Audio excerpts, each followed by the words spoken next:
ஒரு இடம் விடாம தோட்டம் இறக்குடா. 10 வருஷம் வெட்டிச்சு செதறணும்.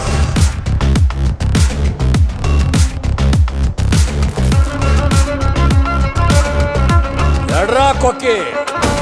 தகதோம் தகதரி கிடதோம் தகதரி கிடதோம் தகதோம் தகதரி கிடதோம் தகதரி கிட தகதோம். நந்தினி மனசுல பயம் இல்லாம இருக்கணும். அவளுக்கு நீ தைரியம் சொல்லணும். அதெல்லாம் ஓகே ரெடி, அதெல்லாம் பாத்துக்கலாம். ஆமா, நான் முதல்ல கேட்கணும்னு நினைச்சேன். என்ன டாடி? ஏன் திடீர்னு ரிஜிஸ்டர் மேரேஜ் பண்ண போறேன், அப்பதான் சட்டப்படி நந்தினி என் பொண்டாட்டியா மாறுவான்னு நிக்கிறியே, அதுக்கு என்னடா காரணம்? அதென்ன இப்படி கேக்குறீங்க டாடி? அதான் நான் அப்பவே சொன்னேனே.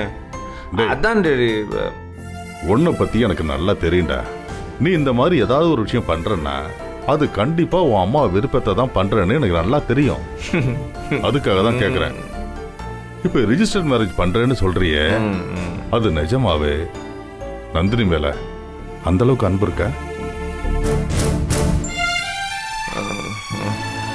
that I really don't know daddy. அத பத்தி எல்லாம் எனக்கு தெரியல. டேய், என்னடா பதில் இது?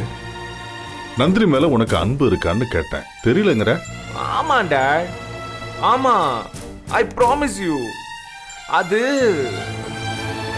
எனக்கு சொல்ல தெரியல, அது எப்படி சொல்றது. ஆனா நான் ஒரு விஷயம் மட்டும் ஸ்ட்ராங்கா சொல்றேன், எனக்கு அவ மேல ஒரு கேர் இருக்கு. பாவம் டாடி, அவ பாவம் டாடி. அந்த பொண்ணு, அவளை எல்லாரும் மதிக்கணும், எல்லாரும் என்னென்னமோ நினைச்சிட்டு இருக்காங்கல்ல. அவன் எங்கேயோ ஒரு கிராமத்துல இருந்து வந்தவ, தென்னந்தோப்புல எல்லாம் வேலை பார்த்தவ.